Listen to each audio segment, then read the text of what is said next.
I'm very excited. I know Derrick runs a meeting of his own, which he will tell you about. He's been a flipper for 13 years. But one of the things that is in his presentation that to me I think is very important, which is a personal passion of mine, is investing in real estate doesn't always go well. Who knows this personally? Okay, guys, look at the hands around the room for any of you guys who are newer. Okay, and for any of you guys who've been in real estate for a while, does it make you feel good that you like look around the room and go, yeah, we all know this lesson? Okay, it doesn't always go well. That can't be your excuse for stopping. So Derrick's going to tell you about 13 years of doing good and having rough paths and still staying committed to being on purpose and creating something awesome in his life. The idea is more good than bad, but you get some of the bad for sure. All right. Thank you so much for inviting me, Christina. And I know what it's like to put together an organization like this, and it's a lot of hard work. So you guys, please recognize what the volunteers and Christina and everyone, all the staff do. It's like, it's a lot of work. And then lastly, before we get started, congrats to you guys for showing up on a weekday night. I know it's not easy. Everyone has kids and jobs and responsibilities. So taking a step to further your education and your network is really going to help you get where you want to go in real estate investing. So congrats to you guys. All right, let's get started. This is the flipping formula. This, quick disclaimer, I have a lot of stuff on here. Use it at your own risk. Do your own due diligence. This is all stuff that's worked for me or not worked for me. And if you have questions, I'm happy to answer them. All right, what this presentation is, it's successes and failures I've had in real estate. It is a lot of info. So I hate when I go to meetings and speakers are like super cursory and high level and don't get into any of the good stuff. And so I have so much good stuff that's probably going to be too much. So I'm going to skim through some stuff.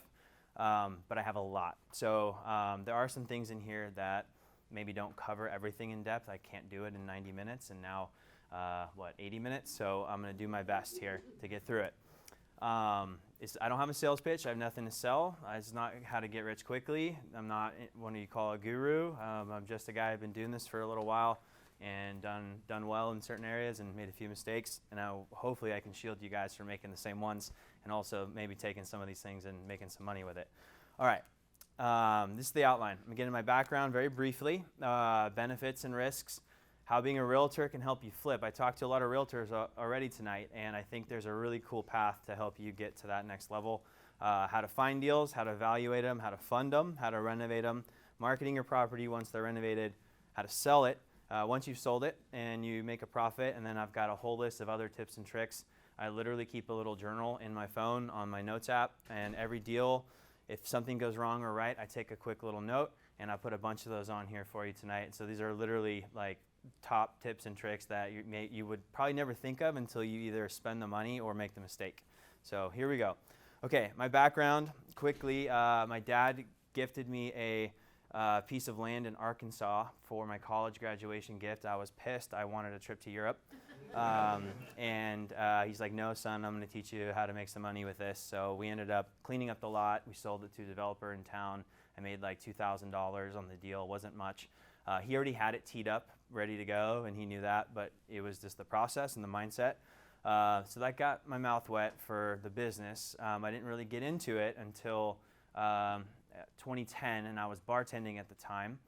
And I'm going to get into that in a second. I run an organization kind of like this in San Diego, and actually I shouldn't say I run it because we have a large board of directors, and I'm just get to call myself the president of it and the face of it. But it's an awesome group. We've been around for 20 years now, or 19 years now, the North San Diego Real Estate Investor Association, and it made a lot of contacts and a lot of deals done in this room, you guys. You will do deals with people that are here tonight. Like, it's inevitable. It's like so the power of coming to these things. I flipped houses. Flipped apartment buildings, development deals. I've got a couple ones I'm going to show you tonight. Mobile home parks bought, sold, and rented. Is that the mic? Yeah. Okay. Sorry about that. That's okay. Short-term rentals. I've got 2 Airbnbs that I bought a duplex a few months ago, and they're now both going to be my first short-term rentals. I manage my own properties, and I'm wholesaled. I don't wholesale that much. Usually if I put some under contract, I intend to buy it. But I've done a little bit of everything. Currently got multiple deals going: flips, rentals, listings, purchases, Airbnbs, and developments. I have a full-time assistant, full-time acquisitions manager, a designer, a contractor, a bookkeeper, and a CPA. The bookkeeper and CPA are on a needed basis, so I don't talk to them every day, but the other 4 I certainly do. Flipped over 100 houses. Here are a few that we flipped. This is in Poway. That's Point Loma. That's Claremont. That's El Cajon. That's La Jolla. All right, my first investment property, do this really quick. In 2010, I was bartending. I was like, let's see, in 2010, how old was I? I was 24, and I knew I did not want to bartend. I had done that deal with my dad years before that, so I went to a 2-day seminar that Tony Alvarez taught here in LA. It was about REOs and how to buy them and flip them. I had no idea what I was doing, and he gave us this little packet, and it started with me calling REO agents. And 100 agents before I even got one that was receptive was like, you sound like a kid that just went to a seminar and reading a script. And I'm like, I am, and yes, but give me a break. I'm trying to get out of the rat race here. Finally, one lady was receptive. You can see her in the back of this picture. She is unfortunately no longer with us, but she made a huge impact in my life, and I don't even think she knows how big it was, especially at the time. This is a 2-unit property. I bought it for $22,500 in closing costs, $27,000 or so. Rehabbed it $12,000. I was into it for about $40,000. I sold it a little bit later to a regular at my bar. Oh, thank you. Appreciate that. Be talking a lot, so it'll be necessary. So I put some tenants in it, learned how to be a landlord, and then like 6 months down the road, or a few months down the road, I can't remember, a regular at my bar asked me if I knew of any deals. I'm like, well, actually, I have this duplex in Barstow. Are you interested? And we ended up making a deal, bought it, and I made like $16,000 on it, and that at the time was more money than I'd ever made like at once. And so that got me thinking like, all right, I got to figure out a way to do this at scale. So I took a bunch of risks from there, and I started buying properties, and that's me swinging hammers and learning, and I knew nothing. I would just learn off the contractors that were there and ask them questions, and I'd show up to the job site every morning, and I wouldn't leave till the afternoon, and I would just learn what was going on and how this stuff works. Because if you don't understand building and you want to flip houses, it's going to be tough because you're going to take advantage of. You're not going to know pricing. Your contractors don't know everything, right? Like you using your brain going into a situation, you can usually come up with solutions that maybe they didn't even think of or that are more economical. So you really want to learn how all the components of the house work. It's a rewarding business. You help out people, you stimulate the economy, the neighborhood gets beautified, and you and your investors make money, usually. This is one family that came back after I renovated a house, and they could not believe the transformation. They were so grateful. And it was just a really cool thing to see their whole generations of the family come in and take a photo and text it to me. And then you get things that are a little bit more heartwarming. And let's see, this is supposed to be a video. Is that going to play? It's a short one. Let's see if I press next. Do we have audio? I'd love to know. So what do you think about the house after seeing it for the first time since you moved out a few months ago? Hi, Derrick. You guys did such an awesome job. It's beautiful. My dad would really be thankful that you guys took it over. Well, what is really special, you kept some of the old things that were special to my dad. That means a lot to me.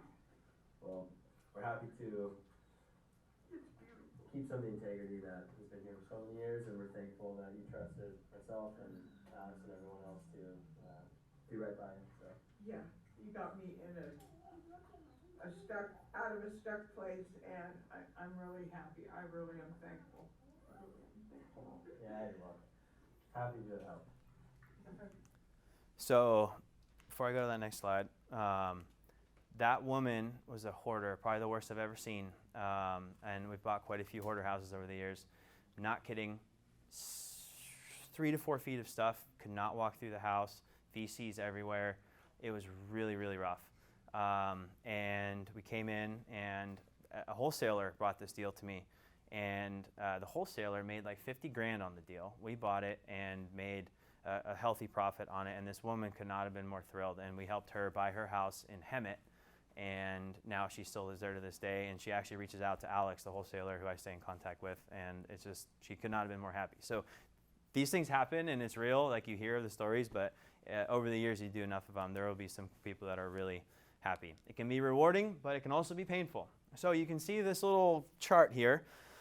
Well, the red means loss, and so this was last year in 2022, and actually this kind of blended from the end of 22 to into 2023. There's some properties I bought back in like March, April, May of 22 before rates went up, and in San Diego we saw about a 10% decline given the submarket, and man, I could not sell some of these suckers. They were on the market for a long time. You see 146 days, 223 days, 155, 196, way longer than you ever budget for. So I got smoked on price, on carrying costs, on everything, and you can see that's like, you know, $250,000 that just disappears like that. Granted, we had some good ones in between that helped made up for it during that tough time, but you can see it's really not all rainbows. Like you can get your butt kicked here if you're not careful. What did that do for me? I got a little loose with underwriting during that time, right? The market was psycho. I probably should not have bought some of these properties that I bought, or I should have paid a different price for them, and I didn't. And I look back, and I look back at some mistakes we made, and I disconnect between my acquisitions manager and I. But at the end of the day, it's not his fault. Responsibility lies on me, and I should have been better. So keep that in mind, guys. When the market's super hot, like still be diligent and prudent about the deals you buy, because if a market shifts like that, you can get pinched. And I remember back in 2018, it was like August 2018. I'm sure some of you guys remember that. Rates went up about a point and a half, and super rate sensitive pricing here in San Diego or in Southern California because of the affordability index. So we got pinched on a few there. So just keep in mind, you can make a lot of money, but just be careful. All right, moving forward. So realtor or flipper or both, and I'm not going to spend too much time on this, but there's some really cool things you can do as a realtor that help you get into the flipping business if you're trying to get into it. Obviously, you have access to the MLS.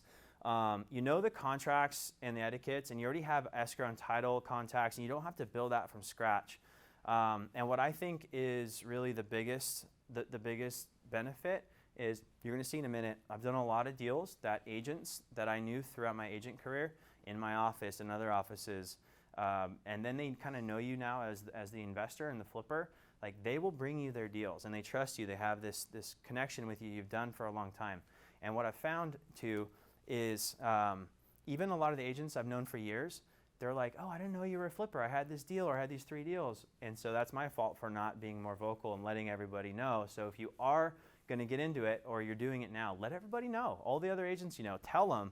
And a lot of them, I mean, we all know how it works. Like, they're short memories. So stay in front of them. I think that is incredible. And the contract and disclosure knowledge is huge, because when you flip houses, you have a huge liability. I'm going to show you my disclosure packet in a minute. But you learn the disclosures, and you learn to protect yourself a little bit.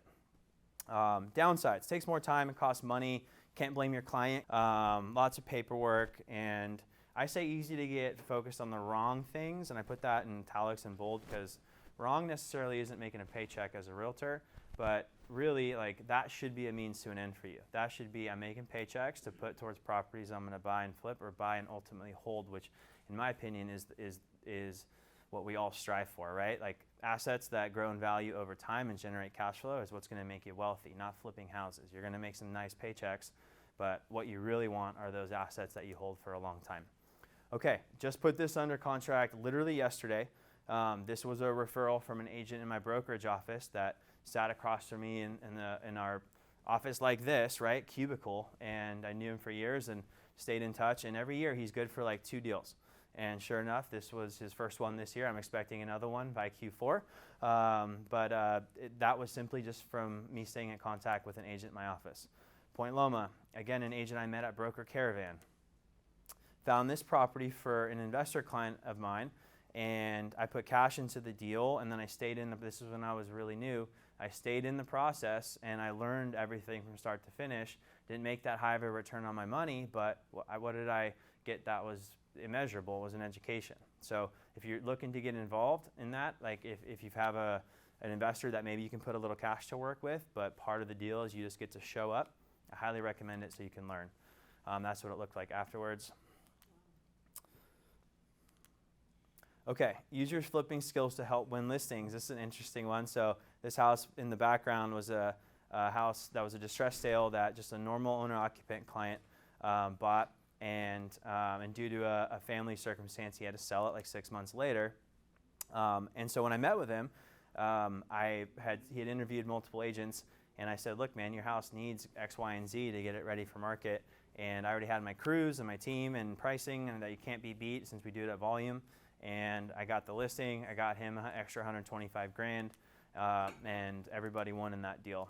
A couple months later, that same client was like, hey, you did such a great job. I want to put money to work in your deals. And now he invests in my deals, this is an old number, he's got more than that now just put to work in all of our deals. So it's just like this snowball effect. And that's why some people will say, oh, don't be a realtor if you want to be an investor. I disagree with that. I think that there is a way to do both, and just another tool in your belt. You can go to a property or a seller or a specific situation, and you can solve a lot of their problems, and not just one of them. So I like it. All right, the 6 steps to flipping houses. You find it, you evaluate it, you fund it, you fix it, and then you market it, and then you sell and profit. We're going to get into each one of these, and when it comes to questions, if you have questions, I like to answer them along the way. If we get too bogged down, then I'll move it on. But for them, I think it's more valuable with like we're still there on the slide and the topic's fresh. All right, small flip versus big flip. I like them both for different reasons. I don't like having too many big flips at once. It's a lot of capital. The carrying costs are heavier every month, and if you get caught with a city violation or you have some sort of other issue with the property, you're stuck writing 5-figure checks every month, and that can hurt depending on how liquid you are. Big flips are more fun. They're brand builders. They're more creative. You're doing way cooler stuff. You're using way more expensive materials. And small flips, but they're quicker turnarounds. There are way more buyers for something in the smaller price point, and it's less capital needed. You have more lending options, and you can use Home Depot stuff, Home Depot grade stuff, I should say, whereas you can't in the bigger ones. And I think, on a big flip, just remember, who's buying that? Somebody that has some money. They've had some success in life. They probably have more liquidity, probably have more teams. They may have an attorney that's on speed dial. They're more discerning. So you just got to be careful when you're doing those bigger deals. Like, factor that in. You want to have a higher ROI for sure. If you're putting in more capital, more risk, you need to have a higher ROI on that for it to make sense for you. The smaller deals, like I'll look at smaller deals these days, and I'll work on much smaller margins if I know it's a cookie cutter house in a neighborhood that has ABS sewer lines, that hasn't had any structural issues, like it doesn't have a history of bad soils or anything like that. Like, small ones are great. I'd love to have more of those with just a few of the right bigger ones that can pop the clutch, and you can make sometimes 7 figures on one deal. Okay, how do you find deals? This is the biggest question, right? Everyone wants to know how to do it. Well, I'm going to tell you exactly how I do it. Keep in mind, we're in the marketing business as real estate professionals. If you don't have leads, you don't have a business. If you work backwards from the day you deposit a check in the bank, it all starts with a lead. So how do you create more of those?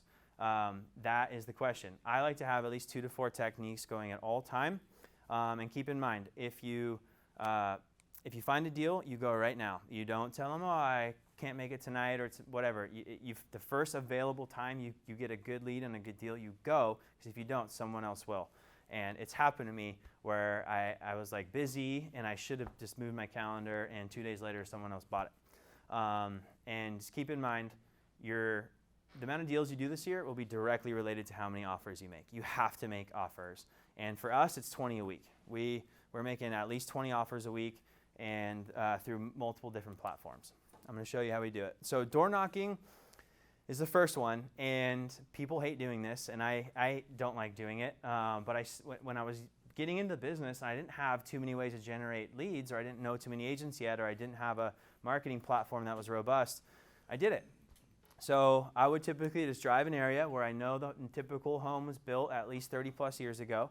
I would look for old rundown homes, newspapers piled up, overgrown landscape, old windows. Typically, the outside is indicative of the inside. So if you see a house that looks messed up, it's probably messed up on the inside. I really love seeing the ones that have like the yellow or blue utility notices on the front. There's an issue. And that's what was the case in this house. So found this deal while door knocking, and it changed the course of my life. Why did that happen? So found this house, ended up renovating it, putting it on the market, and I got a phone call from a gentleman that did not have a realtor. And I was excited, like, great, I can double in this deal, this is great. The guy shows up and meets me at the property, and I'm like, I recognize you, man. And I had just, this was when I was fresh into San Diego, I think this was like 2013, and I had just joined the North San Diego Real Estate Investor Association. I was coming, sitting in the audience, and the man at the time, the president, Eric Siragusa, I didn't really know, but I got to know him because of this house. He shows up to this house, and he's like, hey, I want to write an offer, and I want you to represent me. And I'm like, dude, I know you. You're the president of that organization. I just joined, and I'm just getting into this. And ended up, he wasn't able to write a high enough offer on this house, but I ended up selling him the one across the street. And it was an off-market deal. I knew the agent. It was a tough divorce situation, and it was just a hectic deal. We got it through the finish line. It took 6 months, but we did it. And for all of you guys that know how tough divorce sales are, they can be, I should say, this one was rough. And after doing that rough transaction with someone, they tend to trust you. And so anyway, they had a board position open up at the NSDREI, and he's like, hey, we need some help, and a board spot opened up. You did a great job. Are you interested? And then that was many years ago, and what the NSDREI has meant to me has been really immeasurable. And it all started with this house.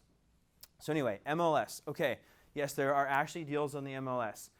You have to make a lot of offers to get them, and you have to be quick, and keep in mind all the major players are doing this. Every major real estate investor in town has an acquisitions guy that's combing the MLS. You can set up a keyword search and things like contractor, handyman, potential rehab, and you can have this emailed to yourself every single day.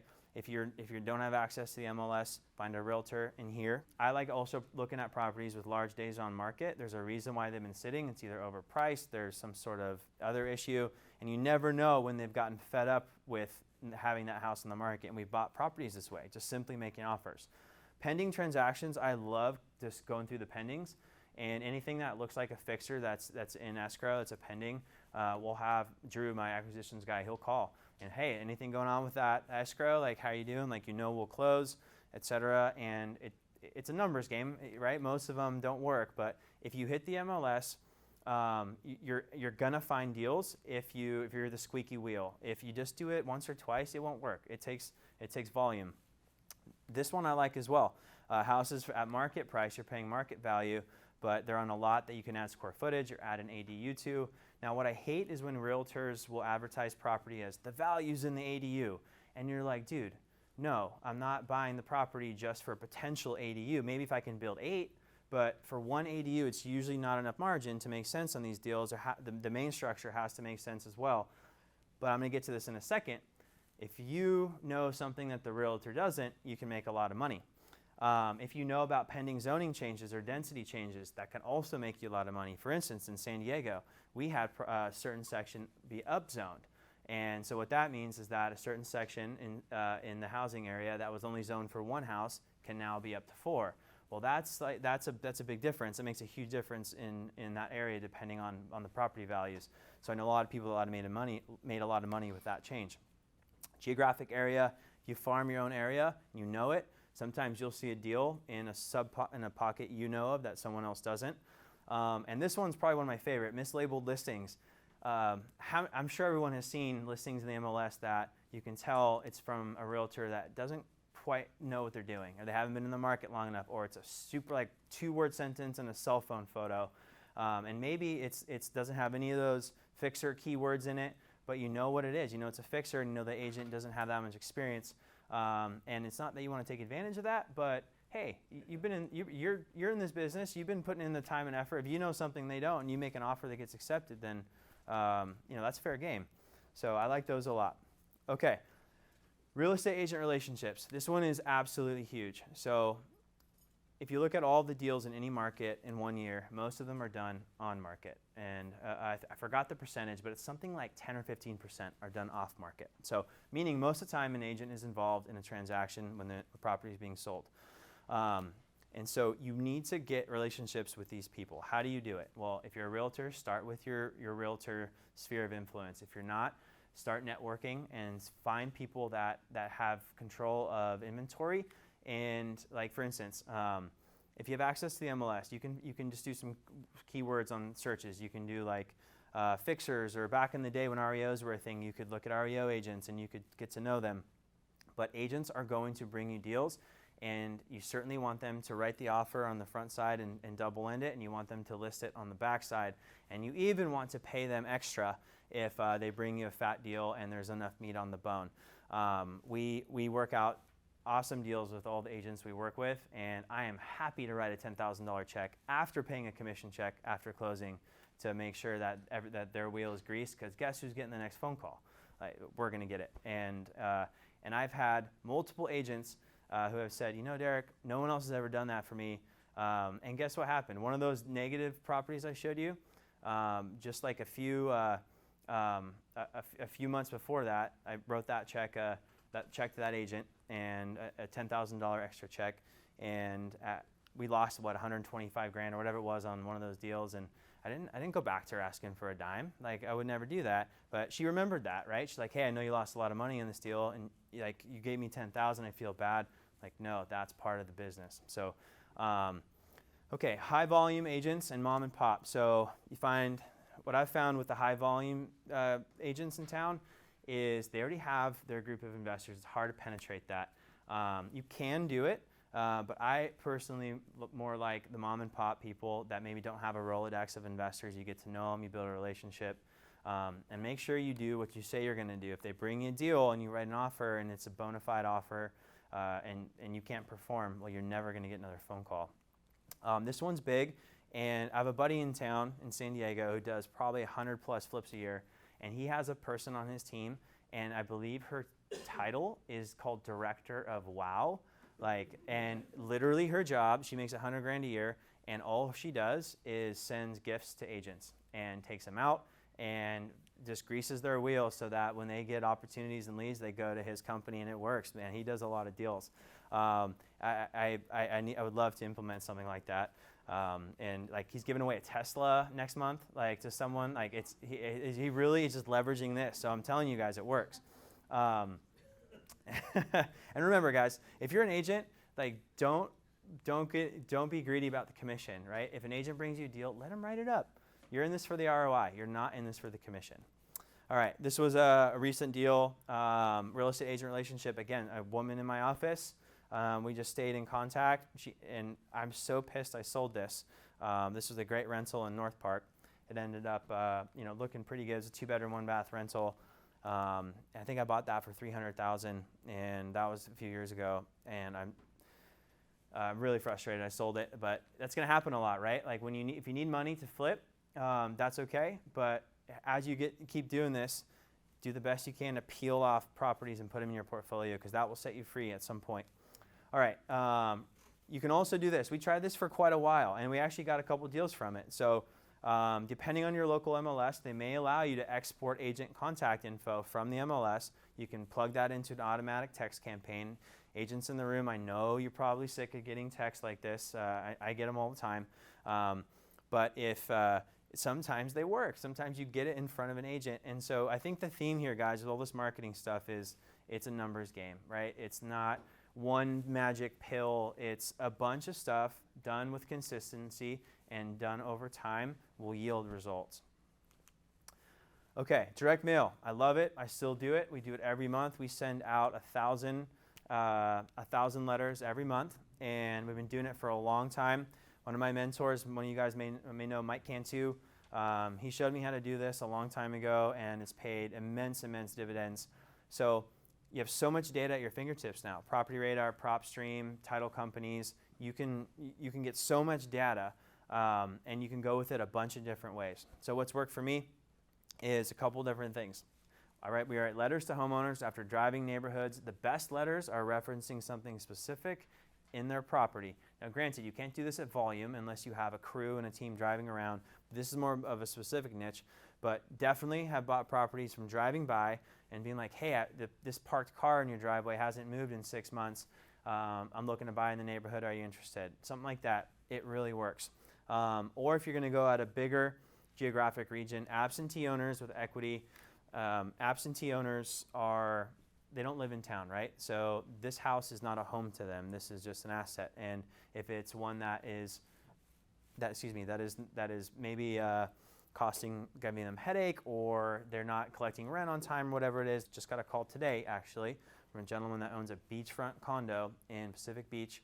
That's a suburb in San Diego. His mom died a couple months ago, and he's like, I don't want to mess with it. I just want it gone. I'm like, okay, well, we do too. But I'm telling you guys, and we do it. If you do it regularly, you're going to get a return on it. I'm going to show you some of the metrics in a minute. Okay, so call rail. How do you track these leads coming in? We like to assign a specific phone number to each campaign, and each campaign, when it calls, the phone will ring. It'll whisper a message into your ear. It'll say something like vacant house mail campaign, or it'll say Poway Santee driving campaign, or whatever, 55 plus campaign, whatever we're doing at the time. It'll whisper into your, so this, now you know which hat to put on, right? Because my hat in a 55 plus campaign will be different than a vacant house campaign. If I know a house is vacant, well, I'm going to approach that deal a little different than I will with maybe an elderly person that is living in the house at the time. So I want to know what campaign it's from. You have to track all your KPIs here. So these are certain campaigns we'd launch out, and you can see different labels of the campaign, how much budget went into it. This was a while ago, but it's the same system we use. And this is how many mailers we sent in that particular month, and response rate we're getting. And you can see response rate a little over 1%. I think we average on any given month between 1 to 3% response rate. But if let's say you dropped $60,000 a year in mailers, but you did one deal, is that going to pay for it? Like, probably. What if you did 4 deals? Well, now you're in the black tremendously. So it really pays off. All right, how do you manage all of your leads? So there's a billion ways to do this. I like Forefront. It's a house flipping CRM. I forgot what it used to be called, but it was like Flip Pilot. It was called Flip Pilot, and then they rebranded it as Forefront. And it's really made for flippers and wholesalers. And you can see, I just took a screenshot of this, I believe, a couple days ago. All right, we got deals we're negotiating. We got hot offers out. We have under contract. We have in escrow, and this money is hard. We've got rehabbing. And so we keep it all organized, and my whole team has access to this stuff. This is Trello. This is another way to do it. This is how we used to do it. I use Trello in a different capacity now. I'm going to show you. All right, direct mail, what we found is that very rarely do you get the phone call like we got today. Hey, my mother just died. I want to sell this house immediately. That's a gentleman that doesn't want to sell it. He wants to unown it, and that's a different deal. That's rare. And so follow-up is the key in success with all marketing. You have to follow up. I think Cantu told me it took him at least 5 or 6 touches. That was his average before he was actually able to get deals closed. So remember that. You get a lead, you're most likely not going to get it on the first try. Follow up with them. All right, wholesalers. You saw that video earlier. That was from a wholesaler. It works. Now, granted, a lot of them are garbage, and many of them don't know how to run ARVs. They don't know how to budget for construction costs, and they fluff it, right? They're in there to make a little spread, and I get it, but you just have to scrutinize these things really well because a lot of the numbers are usually fluffed. But I will tell you, if you find a good wholesaler, treat them perfectly because they are gold to you. If you're paying them well, they will bring you more deals than almost any other platform. And if you find a good one and they only go to you or they go to you first, those are some of the best relationships you'll ever make. A lot of them go to the RIA meetings. So this club, there's other clubs in LA. I know a lot of wholesalers that go to them. I've met wholesalers, I've done deals with wholesalers at groups just like this. And I've even wholesaled deals to wholesalers. I haven't done it much. I think I've done it like twice, but I've had a couple deals that I didn't really like for one reason or the other, and I called them and said, hey, can you sling this off to someone else? Can you take a piece and give me what I want, and we all win? And that was able to happen a couple times. So, and they'll be stoked that you brought them a deal, and then you're more likely to now get their deals in the future. So it's a really cool reciprocal relationship. Okay, evaluating the deal. I get into the weeds on a lot of this stuff, so stop me if you need to. Okay, so quickly we get a lead. What do? I do a quick desktop underwrite. We'll pull up the property on the MLS. I pull up Property Radar and I look at the tax records, see what I've got. And then if it's been on the MLS, I'll check that as well. So even if it was listed 10 years ago, I want to know what it looked like in a listing 10 years ago. And I want to see if there's a difference in the square footage on what it's listed for and what it's on tax records. If it is, there's some sort of addition that wasn't permitted. I go to Google Earth, Google Street View, and I also want to know what Redfin, Property Radar, and Zillow are valuing the property at. Why do I do that? Because the homeowner is going to do that. So I want to know what they're looking at. Okay, so that's a screenshot from the tax record versus the MLS, right? This is the house we bought. You can see total square footage of 1777 on tax records, listed for 1819, right? That's not that huge a discrepancy. We see a lot bigger, and I actually really love buying houses with the discrepancy. I love buying houses that have more square footage than is advertised because I know I can usually turn that into habitable square footage and never once had an issue with an appraiser. I take it back, I've had it once and it was on my primary residence, but we actually got it worked out. All I had to do was have my licensed contractor send a letter saying that the addition that was not on tax records was built in a workmanlike manner and up to code. And Union Bank of all, they're terrible to work with. Sorry if anyone works with Union Bank, but they're tough underwriters, and they accepted it. So that was the only one I've ever had, but we got it done. So check square footage. So first I just look at what I got. All right, what am I looking at? All right, now I run comps. Perhaps the most important step. Why? Because if you don't know what the house is going to be worth when it's done, then, or at least close, within a few percentage points at the most, then you really can't do this business because you're going to make some huge mistakes. I start with no more than 5 minutes and see if it smells like a deal. If it smells like a deal, I put more time and energy into it. All right, so start small. Start small geographically and then go out as you have to, but stay close in property characteristics and in numbers, square footage, bed bath counts, etc. If you don't see anything that comes up, widen your search. Why? Because an appraiser is going to start geographically close and then they're going to move out. So now granted, all of these are case-by-case basis, right? If you're in a rural, yes? Yeah, I just had a question with the comps. Like, that's where you do your ROI, right? That's where you're like kind of forecasting what you're going to profit? Exactly. You're forecasting your after repaired value. And it's not a perfect science, right? It's something you have to get good at, and it's something I've made mistakes on. And there are still times, too, where if I get a tough one, like let's say there hasn't been really any comps in this neighborhood for 3 years, or it's a unique property in a non-unique property subdivision. What do? I'll pick up the phone and I'll call my buddies that flip houses in town, and I'll say, hey, I've got this deal. What? Give me 5 minutes of your time. Like, quick underwrite. What are you looking at? And in those scenarios, leverage people that are doing it in your market as well. And then sometimes you have to just make your best educated guess. And if it's a good house in a good neighborhood, I'm willing to take a bigger risk than if I'm buying a weird house in a maybe not so desirable area. I usually will back away from those. Okay, price per square foot. I don't love that metric. You get some people who mention it all the time, but to me it doesn't mean that much. Yes? So how do you come up with the purchase price? Of what I'm going to pay for the property? I'm going to show you. I have a full spreadsheet, and we get way into the weeds on it, but it's pretty simple, right? What can you resell it for?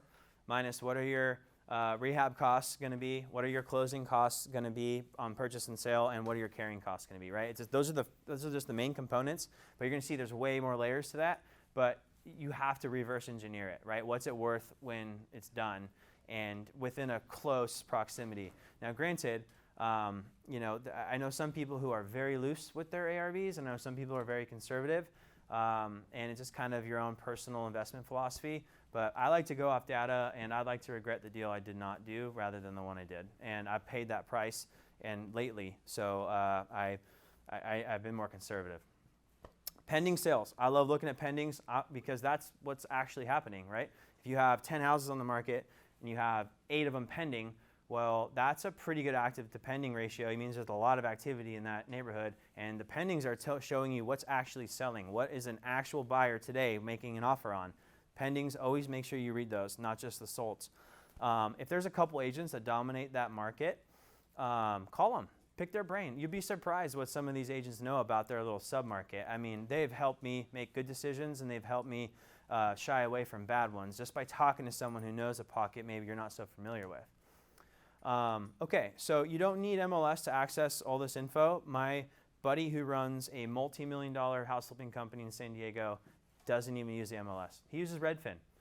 He'll send me a deal to kind of look at, and he uses Redfin links, and I'm like, dude, what are you doing? Like, and he loves it. He loves the platform, and he trusts the data, and the guy's made a ton of money doing it. So whatever. This is a screenshot from our MLS in San Diego. That's how I do it. I'll kind of, like this polygon is around a neighborhood, and I know that this neighborhood is only these streets, so I want only the comps from these streets. Because if you go out of those streets, it's no longer a similar property. Okay, look at every comp individually, right? You want to know, was it remodeled? Was it a flip? If it was a flip, what kind of quality was it? What did they buy? And then this is important too. When I look at flips as comps, I always will click on tax records and go, what did these guys buy it for? And then what am I potentially buying mine for? Okay, is this similar? Whoa, these guys paid way more than what I have mine under contract for. What am I doing right? Or maybe I want to wholesale it to them. So always look at if there is a flip for a comp, dissect it a little bit more. Views, lot size, pool, busy streets, other noise nuisances. We have a policy where any comp we're looking at for a property we're going to buy, we have to call every agent that had a listing that we're using as a comp. I want to know what these people knew about that sale. Like, did you have 10 offers? Did you have none? Did you, who bought it? What type of buyer? Like, I want to know who's buying these things, and what these people will help save you a lot of time and energy. Just talk to the agents, and a lot of agents like to talk, fortunately. Were there concessions, right? Sometimes there's huge concessions. Pay attention to that, because an appraiser will look at it. If there's a massive concession, well, they're going to factor that into their valuation. Okay, save your analysis in a PDF. You'll need it later, and I'm going to show you why. Okay, so you can print out your comps however you like. There's multiple platforms, the way to do it. This has my actual handwriting on it, but this is not a pencil and a piece of paper. This is on an iPad. I'm going to show you that in a second. But when you're driving comps like this, I always will take my notes, and I'll go through it, and I'll as I drive them, I'll make notes on each one like this, and I save it.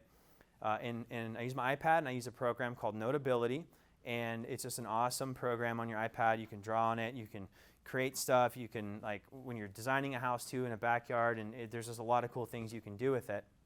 But why do you need that stuff later? I'm going to go to the zoning in a second. You need this because if you're going to go raise capital, right, and most of us need to raise money to buy these properties, I like to give this package to my investors. I say, look, I've done my diligence. Here's the property. Here's all my notes. Like, I'm asking you for $500,000 or whatever the number is, so you can see I've done my homework. Are you interested? And if you do it on an iPad, you don't have to have a piece of paper, and it's all right there. And Notability, you can just like add to it and email it right from there. It's just a really good program. All right, check your zoning. So this is super important, as Ross Mazza right there will know, because what you know about zoning may make you a ton of money, because a lot of agents don't speak the language very well. Some do, and some speak it spectacularly, but most of them don't. And to be fair, there's been a lot of zoning changes in a lot of cities lately because of the lack of housing in Southern California. There's been a lot of upzoning and a lot of ability to add ADUs. And some people think, okay, convert your garage to an ADU or make it into 9, right? And that's what I'm going to show you. This house right here, I have it in red. This was in escrow, and this is in Kensington. So in San Diego, Kensington is like the Silver Lake, right? It's this hip, bustling restaurants, bars, and that yellow circle, the yellow rectangle-ish, is the restaurant, the bar, the corridor, the street lights hanging over everything. It's where everybody wants to be. And that property was in escrow, and it fell out of escrow, and everyone thought it was overpriced. And I ended up buying it for $1.3 million, and even my buddies were like, dude, I looked at that, like, I wouldn't buy that.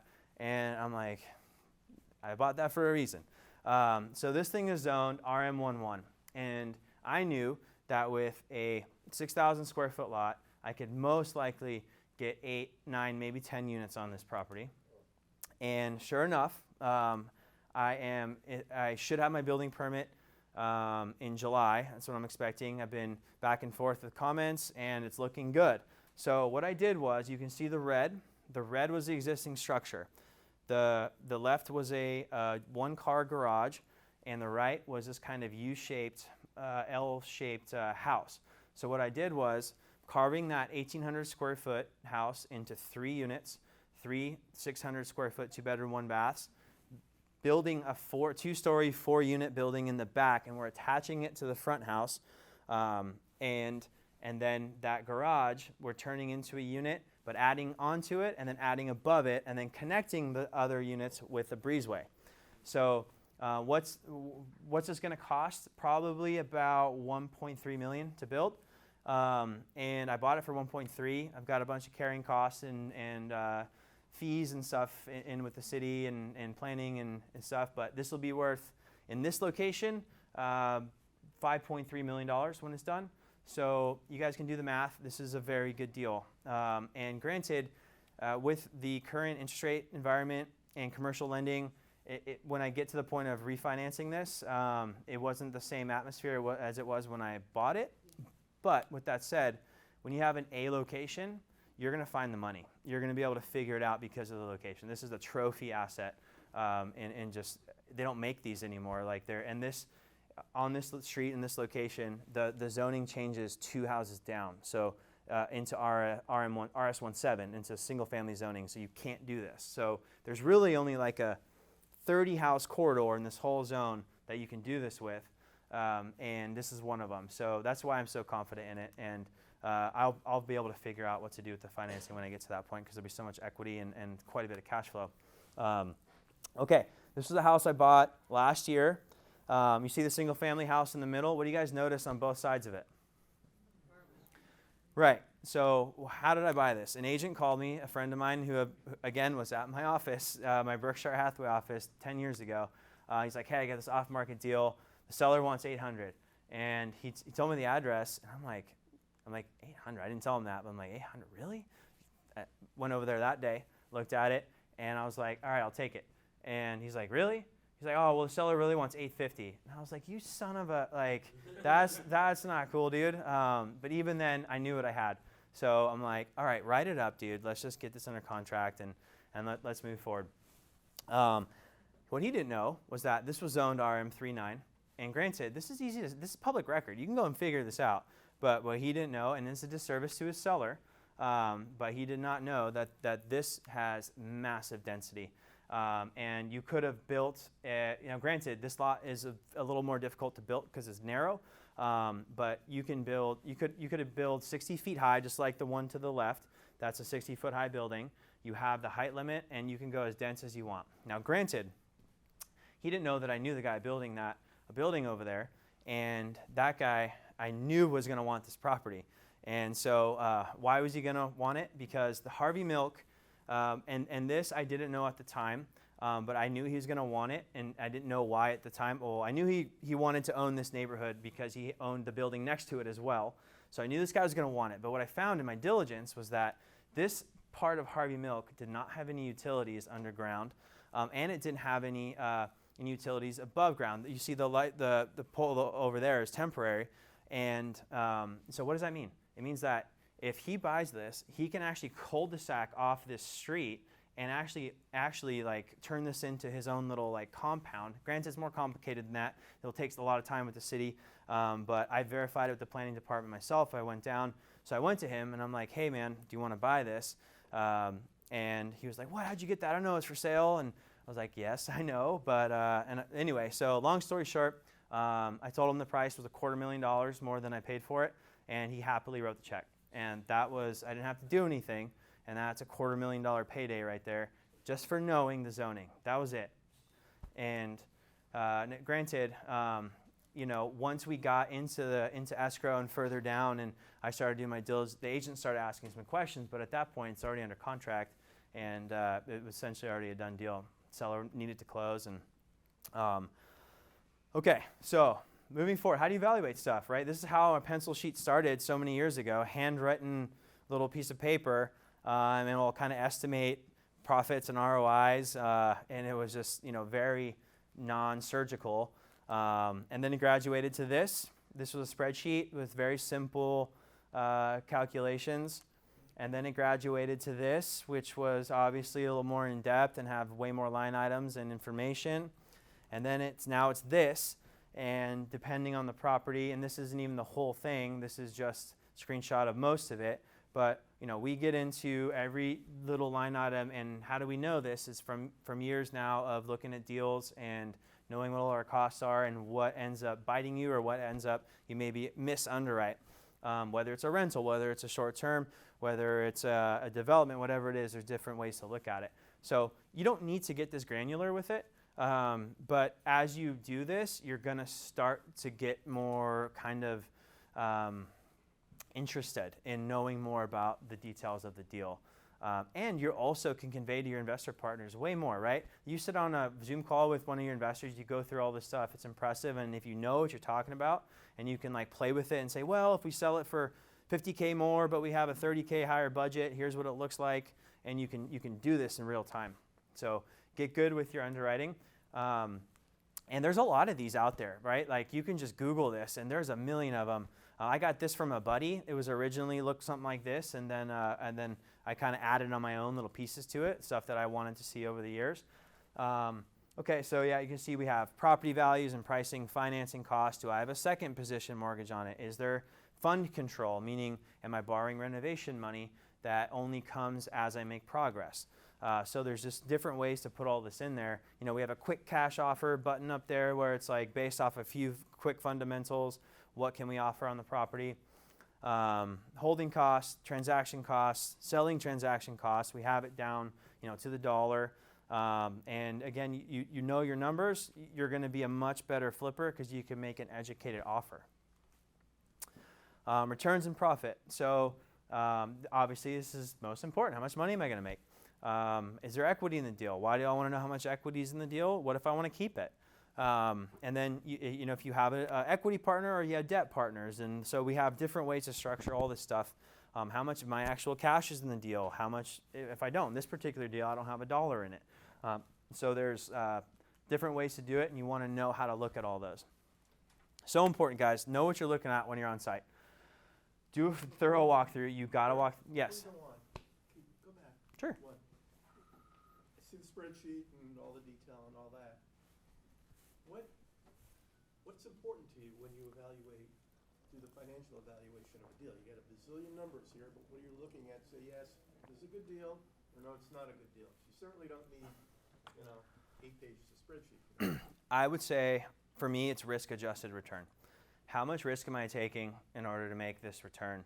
And if it's a bigger deal with a lot more risk, then I need a higher return. And really, right, we're doing this for the money, right? So if it's just a flip, that's what I look at. Like, how is this going to be on my scale of like 1 to 10, like super easy turn and burn, I'm done in 3 weeks, cosmetic, or am I pulling permits and plans and I have a house on a slope that needs soils and it's ancient Indian burial ground and like all this stuff, right? And then so for me, as the harder level goes up, the return ROI has to be there. So it's hard. People always ask me, like wholesalers will always ask, like, what kind of return you want? Like, well, what I've been telling them lately is like, lately I won't look at a deal unless I can make 60 grand. That's been my number lately, is like on our smaller deals, like if I can make 60 and it's a deal I'm comfortable with, like I'll do it. But again, it's just like case by case. And so I don't have like a perfect answer for you, I wish I could say, I want an 8% ROI or I don't look at it.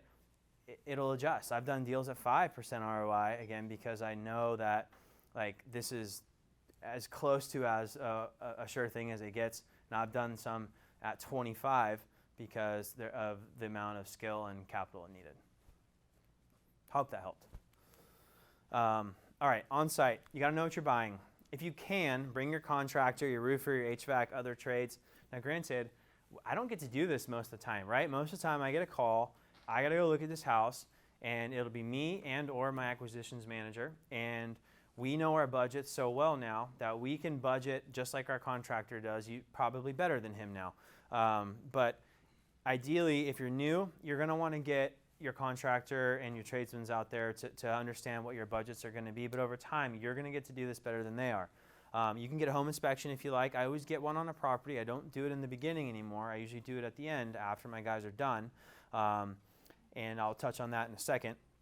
But as long as you get the main components figured out, the roof, the HVAC, foundation, drain, sewer lines, and electrical, like those are the main things that can be the huge ticket items that cost a lot of money. So get really good at those first, and you'll start to learn what numbers actually are. And you do that through experience, and you do that through networking and things like this. And I'm going to show you what some of our numbers are. Golf ball trick, this has helped me in the past. I always keep a golf ball in my car. If you trust your feet, if you're walking around and you feel like the floor's a little off, probably is, put a golf ball down there, see which way it rolls. Keep your eyes open, and always look for value add. These are my favorite ones. I said if you find something with a square footage that isn't necessarily permitted, or it's a glob on, or I forgot what they call it, but those to me I love, because if it's the infrastructure's already there, I can make that nice. And most people are like, oh, you got to tear it down. Absolutely not. I love to keep that stuff. I don't know why I put this on there. 2 versus 3-pronged electrical outlets. I learned early on, I didn't know, but if you only see the 2-pronged ones, they're not grounded. Typically it means you have to rewire, and that could be, depending on the size of your house, $7,000 issue. It's funny that I put that one on there. This was a deal from an agent in my office again. Why did I put this slide on there? Had to do something with this last slide. Huh. Those look like bags in the middle. You know what those are? Those were the shredded paper bags. Like they had shredded a bunch of stuff and left the bags there. I'll remember why I put that picture on there in a minute. Okay, water will kill your deal. Look out for drainage issues. I still am making this mistake. Water will travel a long way to screw you. And if you have a house with any sort of slope, be so mindful of where drainage is and which way water's going.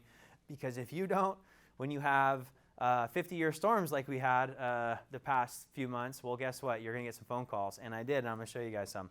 Mold, money off listed deals. You have mold and you're doing an evaluation, almost always you can get the price down a little bit. Make sure you get a sewage drain line inspection. I'm going to show you right now why. So this was one, $10,000 sewer line. This was one of my first deals. I didn't get a sewer line inspection. Guess who had to write the check? Me. Another one, $15,730. 98 feet of lining.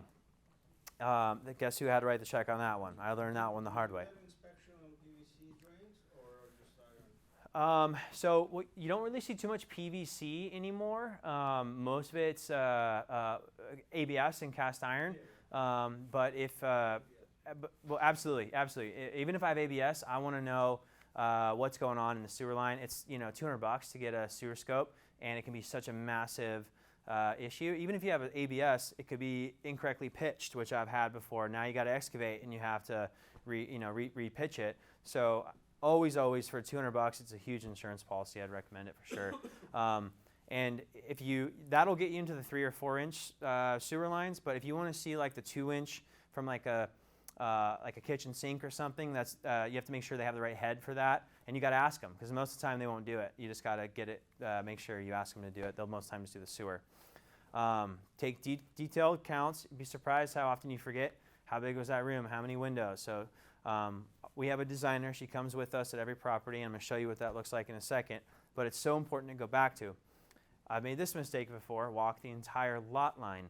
Right? You get excited. You walk the house. You see the backyard. The roof, whatever, HVAC, okay, it's a good deal. Walk the entire lot line.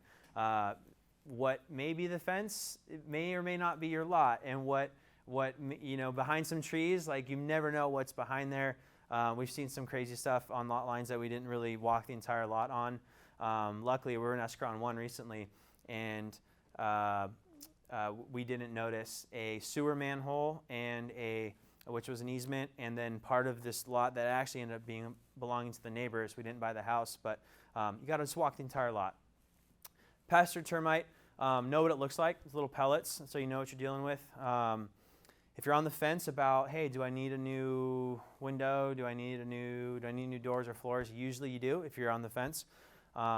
Careful for smells. Trust your nose.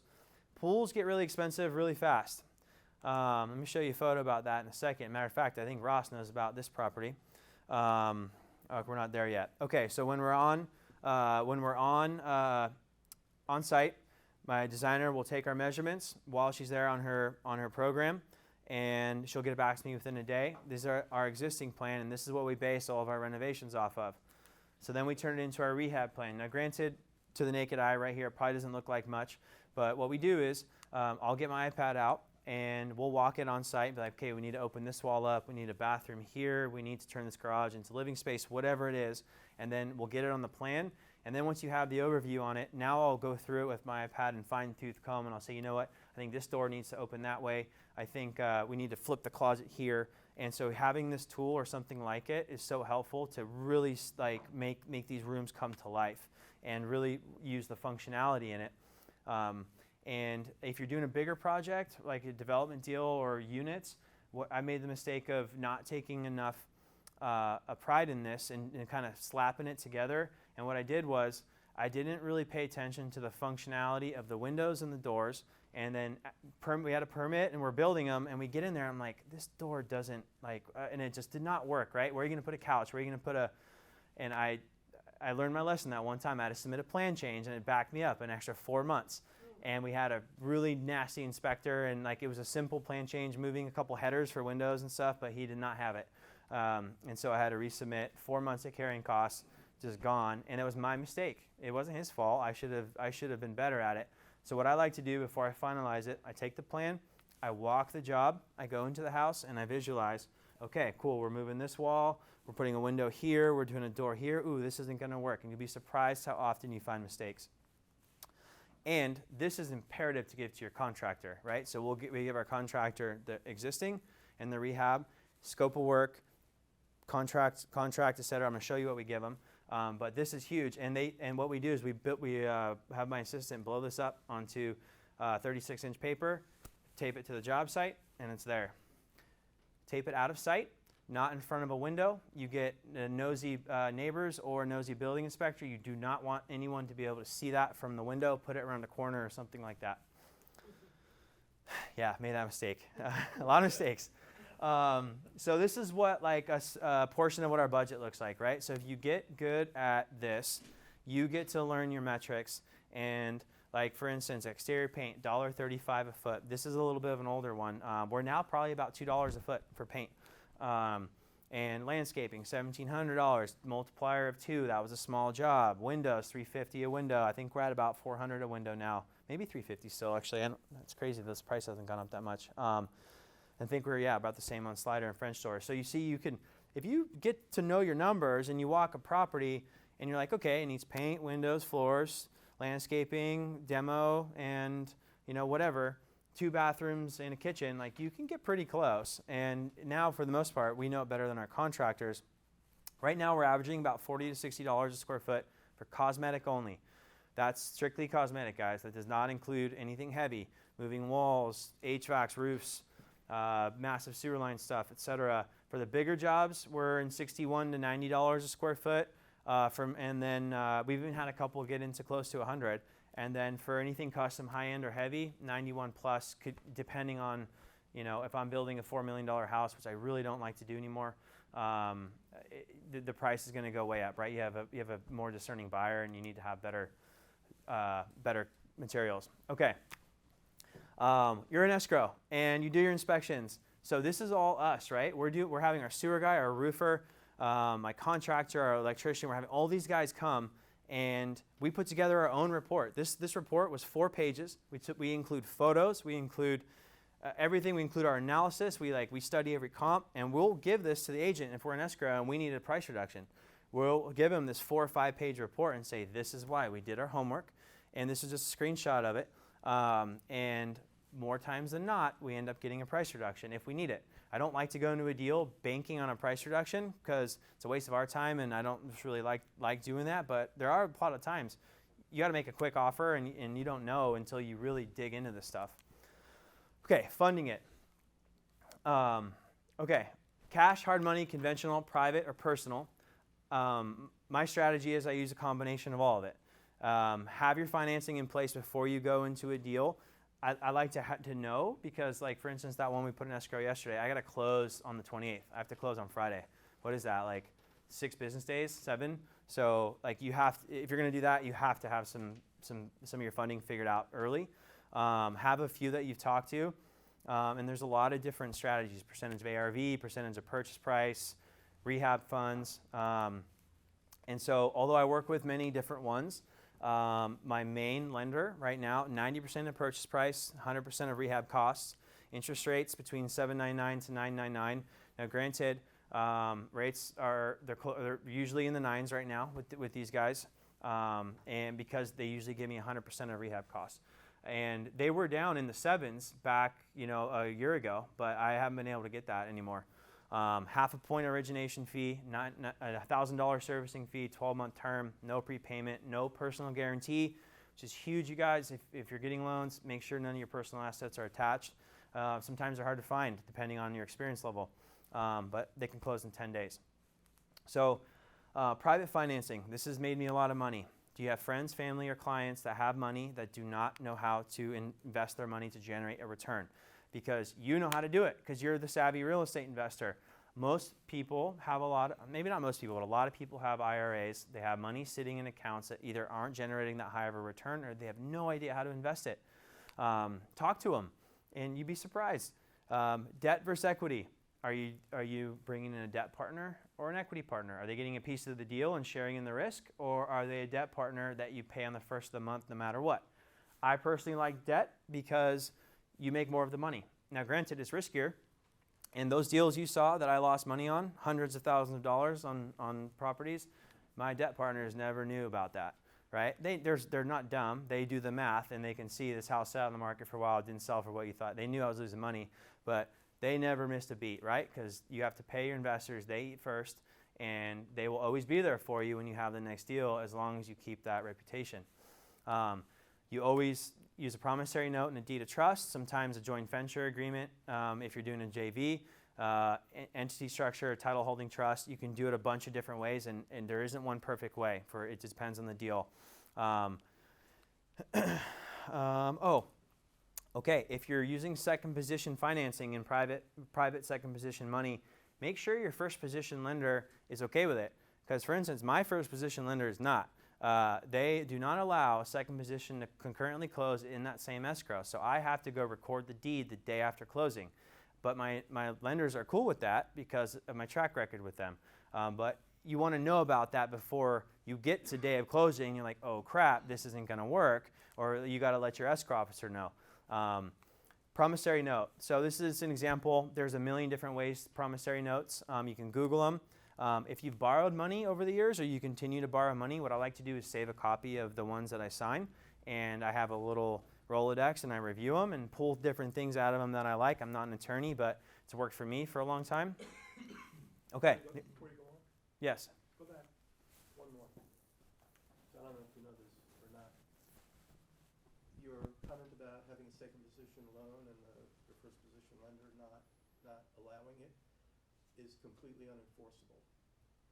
So I didn't know that. Yeah, it's absolutely unenforceable, and I know this week I talked to a lending attorney very recently. Cool. All right, that's good to know. So your friend's going through this right now. That's still current. I need to look into that. I know for sure it's in. I can talk about it after. Yeah, I would love to talk to you about it. I know for sure it's in their loan package. You could put selling children in your note. That doesn't mean that's enforceable either. That's true. That's true. But for someone that loans me millions and millions of dollars every year, like, So that's different. you know? You don't want to. I mean, if you've got a good relationship with this lender, For sure. you don't want to screw around with them either. You might want to respect what they. I'm gonna look into that. It's unenforceable. That's good to know. Awesome. Yeah, no, see, I just learned something today. None of my own money. Here's the deal. Real deal. I borrowed the money from my Aunt Linda. ARV $715, purchase price $505, rehab $75, carrying, closing costs, commissions, etc. Another $60,000 or so. Deal made $77,000. I had a first position deed of trust with a hard money lender at $470,000 or so. And then I had a second position loan with Aunt Linda for $150,000. She funded it with her self-directed 401k. I helped her create it because she didn't know that she could even do it. And now she's funded many of my deals and still does. Matter of fact, She is funding a deal I've got going as we speak. We fund it next week. And that was Aunt Linda. She, like, all of us have Aunt Lindas. Yes? Do you do self-directed on your own flips? No. So that's that'll violate the, I forgot the rule, but you can't take your own self-directed IRA and invest in any of your own deals. And I believe it can't even touch anyone in your families either. And someone else probably know the answer to that. Linear. You can do brothers and sisters. Yeah. Oh, okay. There you go. Sideways though. Okay. There we go. See? Yep. So this was that same house I had another photo in, and I'm trying to figure out why I did that. Oh, this was Aunt Linda's deal.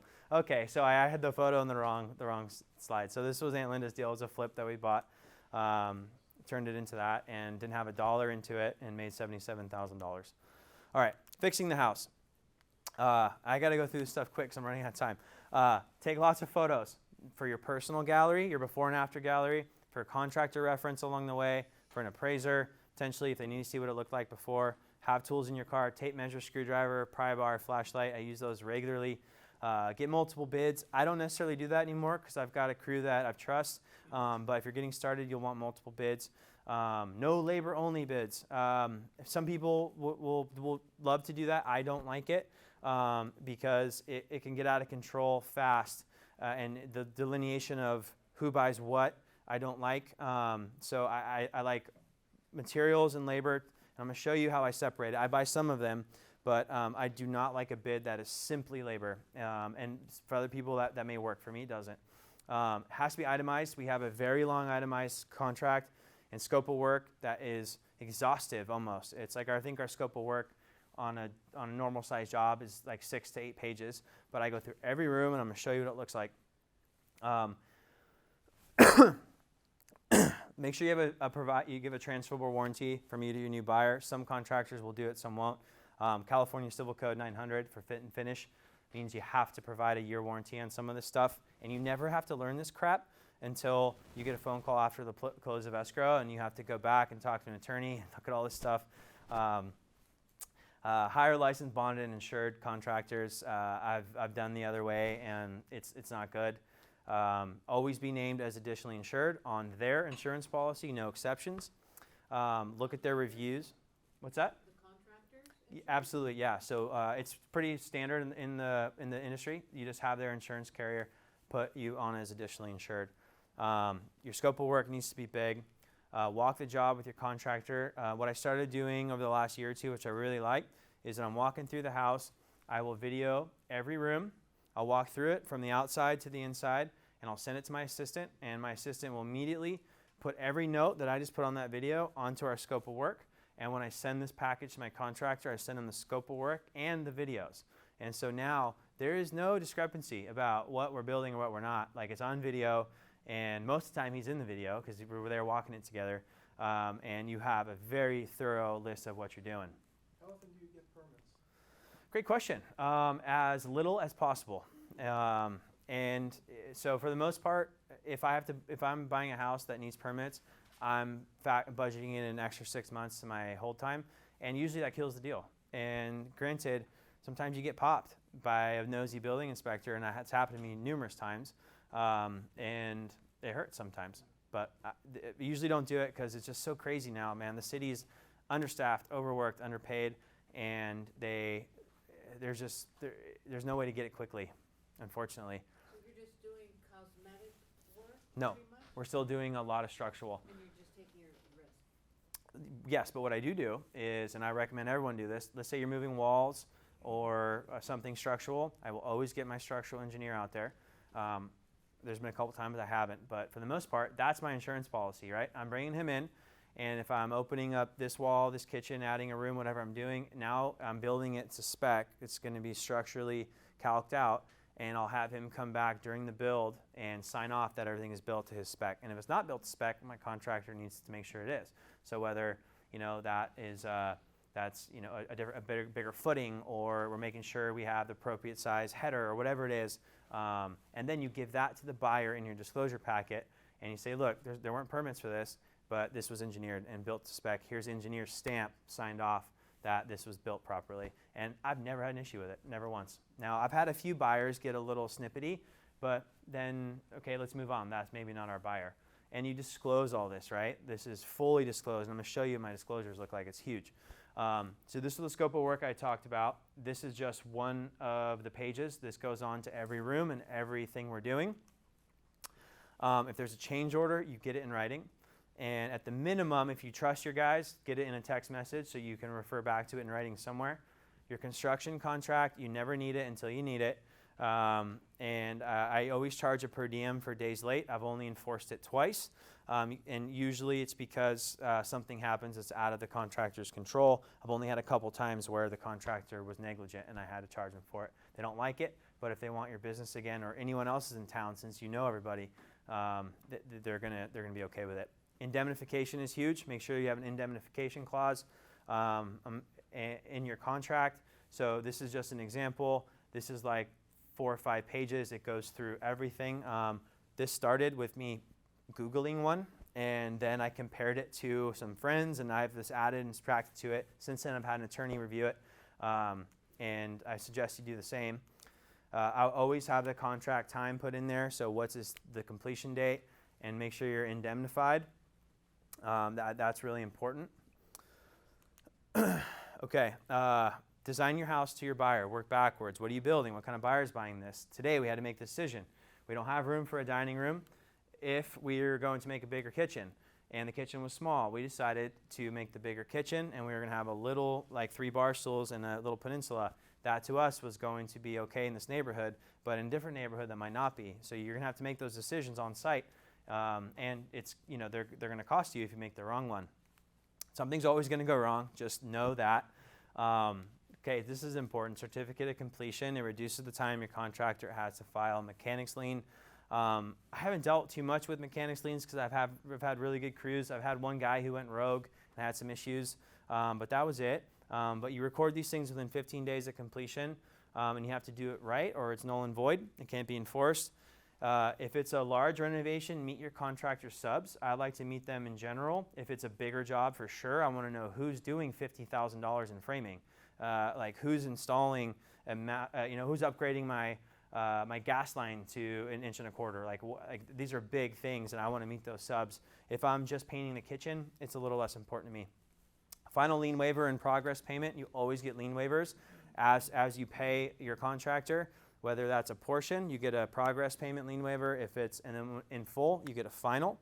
I love getting home inspections after the work is completed. Can't tell you how many times before I did this, I'd put a house on the market, and we'd open escrow, and there'd be like 30 things on the list, and some of them were like bad and meant that these people were either canceling or like it just looks bad. So now I spend the $400, and just that's now my punch list. And some people don't do it. I know a lot of flippers that don't. I personally like it. Okay, have a template, right? And if you're going to do your first flip, build a template, and then you might be able to repeat it on the next one, right? This is a spreadsheet my designer and I use, and every house is different, right? We're not putting Carrara white in every house. We're not putting herringbone backsplash in every house, but you start with that, and then you repeat it, and now you have multiple templates as you get into the business. And we have it literally for everything. We have a photo, and this gets part of our contractor package. So when they get these things delivered to the house, they now have a photo, and on the plan they know exactly where it goes. And on the scope of work, I've described all of this stuff. This is a spreadsheet we use for all of those items I just showed you. This is where everything goes. The kitchen, that's the item. It's the air gap. That's the price. There's the specs, the vendor we got it from, and there's a link to it. And this way, we keep track of everything. We know exactly how much money we spent. We know where it came from. So if it's broken when it arrives, we know where to go to get a replacement.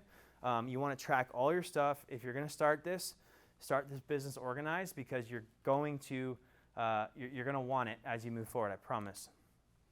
Okay, lien waivers. Unconditional versus conditional. All right, I got a lot of stuff to get through. I'm gonna go quick. I just mentioned the lien waivers. This is just a screenshot of both of them. Okay, this is a house that I had that kept getting broken into, a rehab, and I went down to the sheriff's office and I said, hey, what can I do, man? He's like, not much, but put cardboard on your windows, leave the lights on, put a little radio in there, and put these fake cameras on there. And I'm like, really? They're not going to see right through that? And he's like, no, it works for us. And sure enough, the guy was right. Never had an issue again, and I've had 2 houses since then that we did the same thing and it worked. Why cardboard? So they can't see in the windows, but they can see the glow of the light, so they think someone's in there. I guess you could use anything for the cover of the windows. So managing the rehab, so this we use internally, Trello, which is so each project, each house has its own Trello board. So we'll have updates, we'll keep progress photos, and this way everyone has one place to go to know what's happening that given day. Like if I go out on Tuesdays and Thursdays and look at all of our renovations, I'm posting to Trello to memorialize the progress. Project gone wrong. I don't have time to go through this whole project, and I got a bunch of things that went wrong on this, but I've got a lot of other things that went wrong that I'm going to show you. Oh, okay, Ross remembers this one. This was a pool where the plaster is being replaced, right? Simple $8,000-$10,000 job. What didn't happen was when you take a bunch of water out of a pool, you're supposed to put a hole in the bottom of it to release hydrostatic pressure that builds up if it were to rain. Sure enough, we had a heavy rain. And I remember showing up to this property with Kimberly and seeing this pool in a $3 million neighborhood 4 feet in the air. And I'd obviously never seen it before. I had no idea that was even a thing. But that's an expensive learning lesson. So if you guys are ever having your pools plastered, and I've applied this to every pool I've had plastered since then, the question you ask is make sure you put a hole in the bottom. And that's it, or else don't do the job. But then it looked like that when it was all done. So it looked pretty good. A lot of money later. Upgrading a gas line, make sure the utility company isn't going to require you to trench 250 feet in the street to tie in. That's real. And, oh, cool, you want a bigger gas line? Well, upgrade our street. Yeah. Utility companies can be evil, and they can take a long time just to tell you they're going to be evil and cost you a bunch of money. Where's that other one? Oh, dang it. I don't think I had. Oh, I have it on here somewhere. I know I saw it in the presentation, so I'm going to find it. Okay. Simple demo. This was a simple renovation, moving some walls and kind of a bigger job, but I think it was like $160,000 budget. First week of the renovation, demo crews taking stuff to the dump, and I get a phone call from the county of San Diego, and I get a phone call from the what's the regulatory committee that manages flights, the FAA, and I'm like, what? I'm like, what are you talking about here? Oh yeah, you have asbestos in what they were dumping in. So what they did was they found my guy's random trailer, grabbed a piece of what was in the back of it, and tested it, and it tested for so under 1% asbestos in any normal trash is considered trash. More than 1% is now considered toxic material. I had like 1.3%, right? So this is like nominally different, but they don't care. They just want your money. And so the FAA came out, the county came out, and one other organization came out and made this whole deal, and I had a huge problem. It took me a lot of time and money. Now what is this? This I just got in the mail like 2 or 3 weeks ago. This is an arraignment. I have to go to court next week. And to the people, or the people of the state of California versus Derrick Harms is me for this issue. I don't know what's going to happen at court next week, but Is that the asbestos? yeah, this is for the asbestos. Okay, so what does everybody see about this meter? I'll give you a hint. It's on the very left, and it starts with a 1. So where it says 120 volt and 240 volt on your meters. 120 are typically older meters meant for houses that don't have many big appliances in them. And if you don't know this trick, it's going to screw you. Why? Because I didn't know it, and I bought a house, and we're like towards the end of the renovation. My electrician gets there, and we're ordering appliances and everything. He's like, dude, you can't power all this. And I'm like, what do you mean? And she showed me the meter. I'm like, I learned my lesson. And this wasn't that long ago. This was like 3 years ago. So you got to make sure you're looking at meters. You have a 240 volt meter. That'll power your modern appliances, your big ACs, your big ranges, your big, if you have big electric appliances, that's what you got to have 240. And keep in mind, it takes a long time to get a meter upgrade. And if, for God forbid, you have a gas meter that's too close to it and it's no longer conforming to the 3 or 4 feet it has to be next to a gas meter, they're going to take a long time. This one took, I think, 4 or 5 months for me to just get a meter. The house was sitting there ready to go. Do you have bees? Yeah. If you have bees in one part of your house, like be like aware that they can go way deeper than you think. In this particular house, it was like the guy said it was one of the largest colonies he ever saw. It was like 250,000 bees. He had to open up the whole ceiling in one room and exterior fascia, and it was just a mess. So take it seriously. Okay, sometimes things fall down. That room that has the block lower, like retaining wall looking that they kind of scabbed on the siding on top of it. Well, when I bought this house, I budgeted, like, yeah, no problem. I'll frame it in. I'll stucco it. It'll be great. That's an extra, 400 square feet.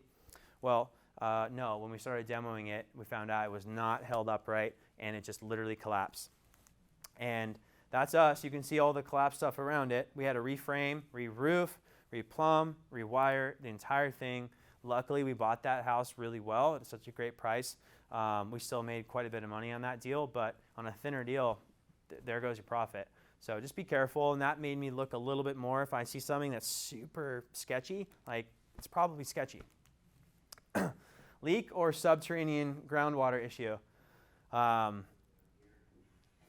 Still keeps seeping water out of it. That's exactly where it was coming in at, for sure. And then potentially on the door as well. So this is one unit in a three unit building I own in North Park. It's a rental property. And after all these rains we had a few months ago, I get a call, and they're never good. When your property manager calls you, it's usually always bad. And sure enough, we go out there, and I thought it was just a little leak. I'm like, all right, whatever. We have a leak in the stucco, like not a big deal. Moved the drywall, dried out the subfloor, and we had fans in there and everything, and the water kept coming out. I'm like, this is dry. This shouldn't be happening. Sure enough, we had a massive groundwater issue. And I didn't know it until now. I get my engineer out there. Apparently this area has a huge high water table. This is on a slope, a little bit of a slope. And so what I have to do, I'm currently doing this as we speak. This is literally, I was at this house this morning meeting my guy. So we had to trench all the way out. We had to go, so like on a house like this, you have your slab where you put your like hardwood flooring on or whatever, and then you have your footings, and that goes down, anywhere between 12 to 24 to 36 inches, depending on the size of the house. We had to go dig 4 feet under the bottom of the footing to get to the right amount of water and pipe in all of it into a sump pump it all out. It's just a mess, expensive, and could I have avoided this? Maybe, but I didn't know any better, but I learned. So now what do I do when I look at every house? Am I on a slope? Let me look at the water table and the issue. Let me consult my engineer, give him a quick call. Hey, Josh, what do you know about the North Park water table issues? Like, if you have someone like that, just give him a call. Make sure a historical figure hasn't previously resided in the house. Oh, yeah, Dr. Maria Gopert-Meyer decided to grace the presence of a house in La Jolla. And what's that? It became a historical landmark. Well, it didn't become one, but because that we filed permits to make alter the front of the property, and it was potentially a historical landmark. It went through a whole 2-year process. And Ross, you remember this one? This was a nightmare, and like they pulled out all the stops, right? The La Jolla Historical Society, they brought in this old man who was like knew this lady, and like he cried on the stage, and like, look, part of me is sentimental and has a heart for that, but like also we were like making the neighborhood better, and they weren't designating it a historical landmark. They didn't have enough to do it, so why not let us do what we're going to do? But long story short, we had a compromise. But this is a hard one. Usually with your city, like City of San Diego, there is a historical department, and you can go do a quick run and see. Although I have had issues before where it's not perfect. And so what I've had to do is that 9-unit building that you guys saw, that is in an extremely historic district with a lot of NIMBYs, a lot of not in my backyard people. And it's like all those homes were turn of the century, and many of them were historic. There's a lot of historically designated Mills Act stuff there. So I hired a guy who used to run the Historical Society downtown in the city, and he now started his own practice. And for $4,000, he'll do a review and check all his historical resources and photos and old building records and things like that to see if there's any relevance. And luckily, the 9 unit was cleared, but this one was not. Okay, marking the house. I'm going to go through this one fast because most of you are realtors. You know how to do this stuff. Pre-listing, they're fun to have neighbors only. You can pick up clients. Throw a party. This one we had live music and sponsors and had a lot of neighbors there. That was cool. We had little bartenders. That was fun. Hard hat event. I think Ross actually, you taught me about this one a long time ago. This works great for heavy remodels in neighborhoods that are very high in price. You usually can get some cool, a lot of old agents want to know, and not by old I meant like people who are established in their neighborhood want to know, oh, what's going on a big house in my neighborhood. They want to come see it. Coming soon. You can pick up deals that way. Keep in mind, if you're a realtor and you own the property, it's a conflict of interest to represent the buyer, yourself as the seller, and be the seller. So if you are going to find your own buyer, you're going to have another agent involved on one side of the transaction. This is probably stuff you guys already know. You have to stage the property, no exceptions, especially in a flipped house. It's vacant, buyers have no vision ever, so you have to create it for them. And you can see what it does. I mean, it transforms a house. It brings spaces to life. And for me, it's worth the $2,000 to $5,000, whatever it costs. Photography, you always want twilight shots. In my opinion, I think they pop. Looks like a Shrek movie. Like, these are always much better than just the daylight photos, in my opinion. You might get different opinions on that, but that's me. I always do a 3D Matterport on a bigger house. The smaller cookie cutter ones, I don't always, but I like to do that. Don't overprice your house, guys. There are multiple different ways to price a house, right? Sometimes people go low and get a bunch of offers. Sometimes people go high and wait. I hate the high and wait model. You might find that one buyer, but for me, I'd much rather price it at market value or just under and see what happens. I'll hustle. I'm almost there. All right, listed on a Thursday or Friday. Statistics will show that's the best time to list. You get people who get excited about the weekend. I always have a contractor box and a sentry lock on it because how many times have realtors lost their keys? A lot. So you always have a backup in a contractor box.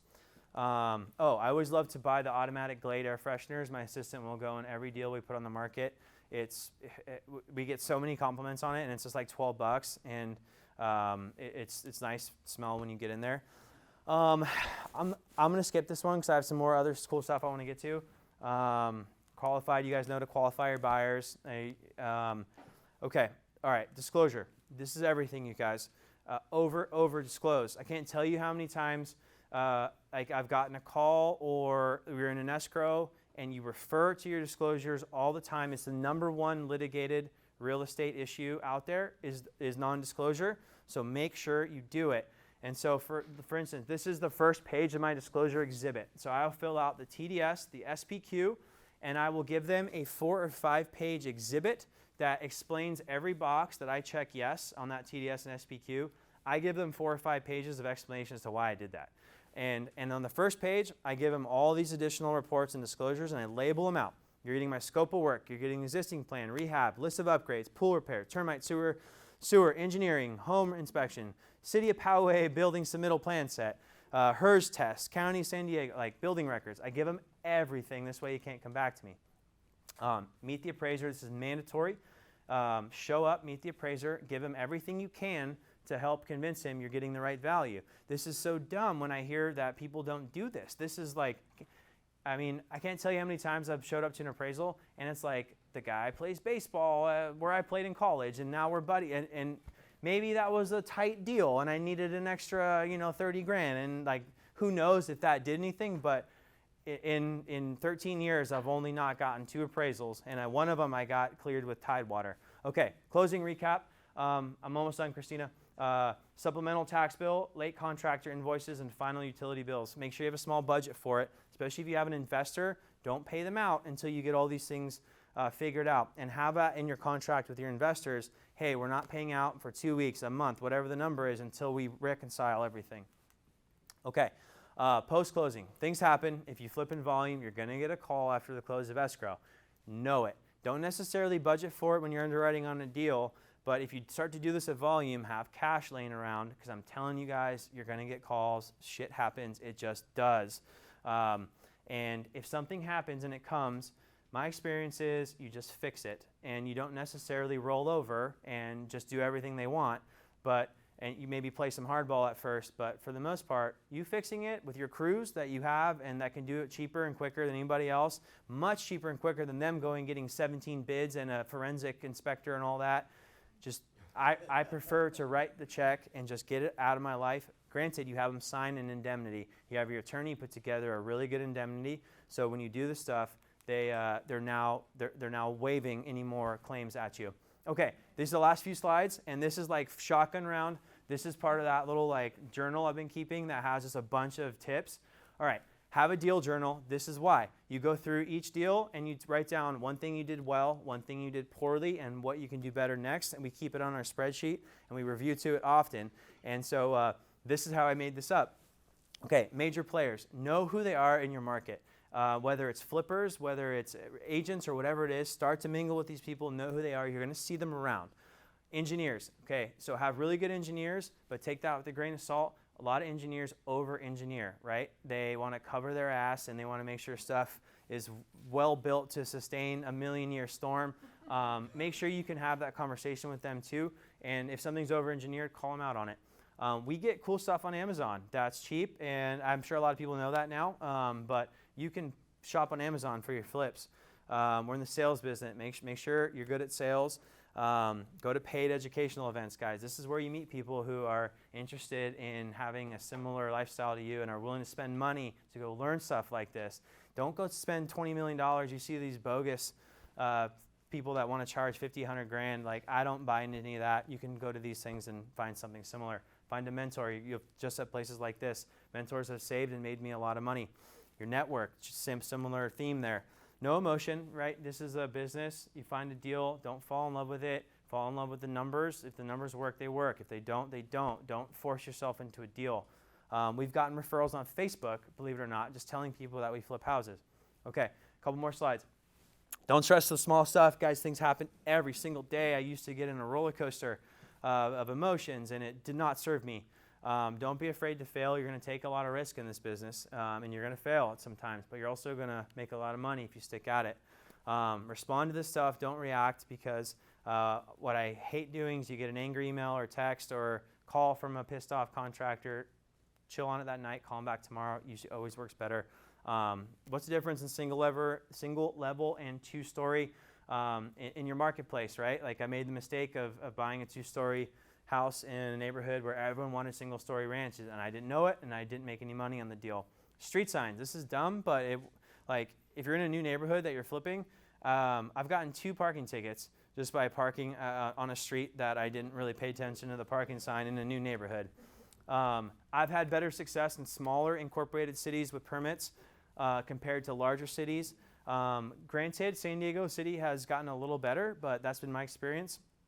I always regret the deal I didn't do, not the one I did. Don't cut corners, guys. They always come back to bite you, especially in your construction. It never works out. And then you get that stigma of being that flipper that has the subpar product. You want the people saying you have the better product. I personally will like spend more money to do it the right way. Look at your closing statements. Sometimes they're wrong, guys. Escrow companies have messed up to the tune of many thousands of dollars. Scrutinize them very well. And sometimes it's not just them, right? They'll get a demand from a lender. They'll put it on the closing statement, but the demand was sent wrong. So this is your money. So you got to really take a good look at those things. Neighbors are the keys. So many times neighbors have told me things that the owner didn't, like a violent death. Like, you would think somebody would explain that to me. No, a neighbor had to tell me about that. Luckily, it didn't end up biting us, but if I would have met that neighbor earlier, I would have known and probably could have gotten the price down. Careful with HOAs. They usually have nothing better to do than to waste your time and money. So if you're buying a house in an HOA, just make sure you read the HOA docs and you know about the architectural committee and what they're going to require from you. Cheap is expensive, guys, for the most part. If you're getting something super cheap, in terms of like a contractor or materials or whatever, like usually it's going to cost you a lot more money in the future. Keep a toilet in one of your bathrooms. So before you start demo, keep one toilet in one of your bathrooms so the guys have a place to go. Can't tell you how many times you walk in a job and you see pee stains in the corner. Neighbors get pissed off, and it's just like, just keep a toilet. If you're making an off-market offer, I use my own 2-page agreement. I don't use car forms, and I don't put an earnest money deposit on my offer until somebody asks about it. And so earnest money deposit, it's like most people think you have to have one. You don't have to have one. It's contractual, and if you don't have it in there, you don't need it. If no permits, if you're not pulling permits, to save all of your front exterior work and your roof until the end. Roofs are kind of easy for people to see, right? They're standing on it. You can see them from many blocks away. I always save the roof to the very end. My contractors don't necessarily like it because if you're reframing and moving walls, you're going to have to put new vents and things for bathrooms and sinks and stuff. But I prefer to not get popped by a city inspector than to deal with those issues.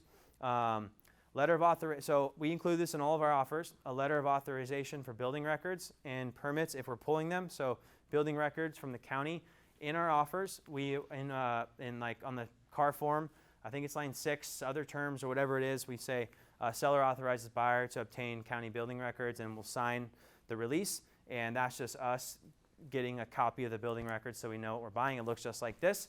We'll send it with our offer so that make sure it gets signed. Keep a running contact sheet. This is my last, oh geez, I'm sorry, Christina. But this is such good stuff. These are all the things I've learned over the years. I seriously suggest at least let everybody take photographs of Yeah, the okay, slides, yeah. so that at least they have the information.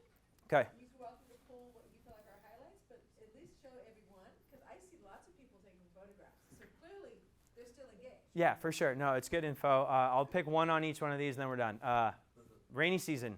Be mindful of it, guys. If you buy a house in July, August, September, and it's going to be on the market in the rainy season, know that when you go on market, make sure you have rain gutters, make sure your drainage is proper, make sure you have doormats, because I'm telling you, if you don't, you're going to have to scramble. Let's see, on this one, what is the most important? Oh, this one I like a lot because it's come back to me.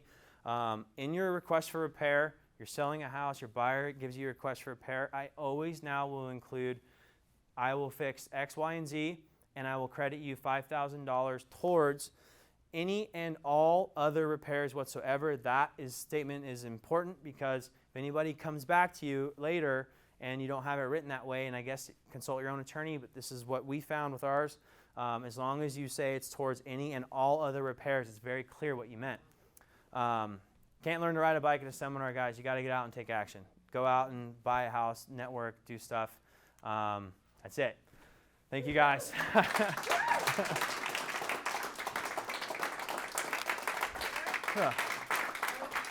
Yeah, I'm glad. I told you.